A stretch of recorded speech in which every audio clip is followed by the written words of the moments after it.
have any best suggestion to the Taiwanese American in this country, what they can do in the next 3 or 4 years to help our country, Taiwan? Thank you. Well, thank you very much for the question. When you think of what can be done to help in Taiwan, number one, we have to, on one level, understand, as I'm sure you do better than I, that there is a profound generational challenge in looking at Taiwan politics. Young people in Taiwan are not attracted to what have been the traditional themes in the competition between the DPP and the KMT. The DPP needs to find a way to demonstrate that it has an alternative plan for development for Taiwan, that young people and basically the broad middle class and independents in the system have reason to believe will actually benefit their everyday life. In the past, there was more of a struggle between some fundamental definition of identity and the issues of the relationship with China. This last election, I don't actually think was really about the relationship with China. In most of the surveys that true professional academics do, unlike those that just visit Taipei and come back to America and proclaim things, there are actually some interesting professors who travel all around the island and do surveys with large samples that even in places, say, like Tainan, which vote reliably DPP, there are a lot of people who strongly favor trade with China. They don't, after having engaged in a lot of trade with China, see themselves as more Chinese. They still see themselves as essentially Taiwanese. And so what has evolved over my lifetime in watching development in Taiwan politics is this notion of identity.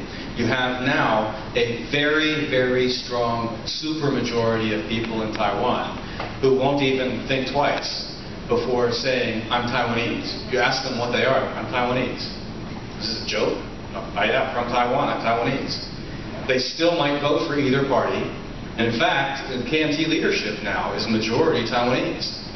And so there's, I think, been a shift beyond an ethnic definition and more of a black and white definition of what Taiwan's relationship should be with China. So now it really comes down to a more specific program competing for how to lead and develop Taiwan itself. And that, I think, is an area wide open for competition. Personally, when I look at Taiwan today, and obviously the ruling party has some advantages. They'll cultivate their next generations of leaders. But if you look at who the leaders of Taiwan are today that are most likely to be leaders in the future, you have to look to the counties and look at some people who are legislators in different jurisdictions. You look at Xinbei City, Zhu Lilun has to be considered one of the next top leaders of the KMT. And depending on how his tenure goes, we will see whether Zhu Lilun is a presidential candidate or not. But look at someone like Lai Ching-te in Tainan. Professor Lai, I'm sort of amazed that a professor becomes major of a metropolis, but good for him. I'm also amazed that someone who studied at Harvard can have something to apply to real life. But Mayor Lai, the thoughtful and interesting new leader, seems to me, whether at KMT or DPP, if you're running for national office as chief executive, you will be far better off having been a chief executive of a significant geography in Taiwan. Now, in the past, that's been mayor of Taipei. All the previous presidents have spent some time being mayor of Taipei. I don't think that's true going forward. I think that the future leaders of Taiwan will have been mayor of the major cities that are outside of Taipei. Xinbei is now the largest city in Taiwan because of the new redistricting. Tainan is a major city. And you look at, in the DPP side, newly elected legislator Lin Jialong in Taichung has a lot of ambition. He's someone that's going to get a lot of notice in the national press.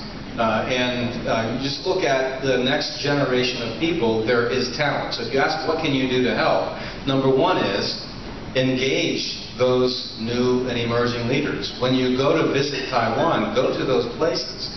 Bring suggestions to them about what they can do to make Taiwan better known in the United States or have stronger partnerships with the constituent areas that you live in.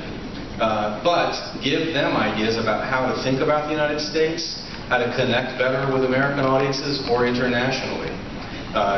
It was a tremendous disadvantage to former President Chun not to be able to speak a lick of English.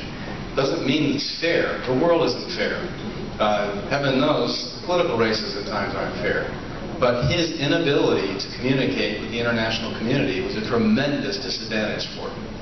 President Ma, on the other hand, has an advantage in that regard. He can speak fairly effectively with international reporters, visitors, what have you.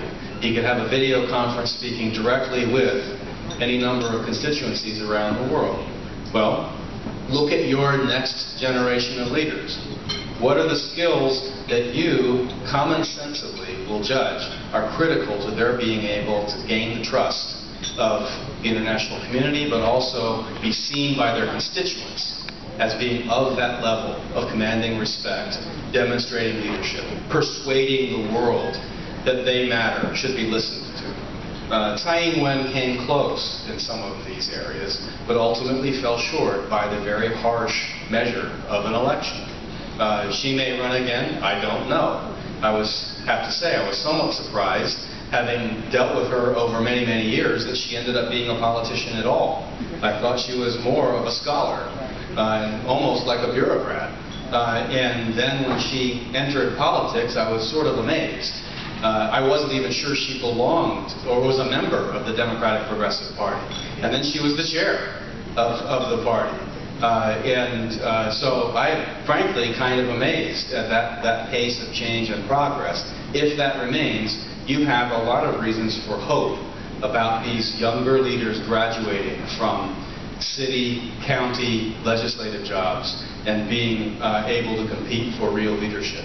Take someone like Jialong also. Jialong was educated overseas, speaks English, and can connect on a number of levels. He'll now have a chance to test whether he is a durable candidate to progress in the Taiwan system.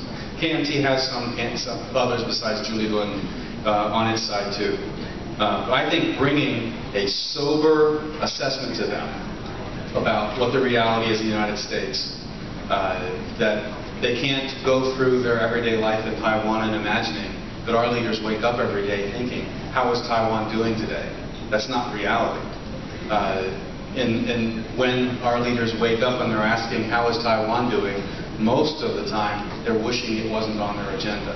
Because if it's on their agenda, it must mean some kind of a crisis is potentially happening, and there's something I need to resolve. Thinking of a way for Taiwan to be a positive part of the challenges we face as a country, I think would help greatly. When I think of things like cybersecurity, this is an area that's wide open for cooperation and collaboration.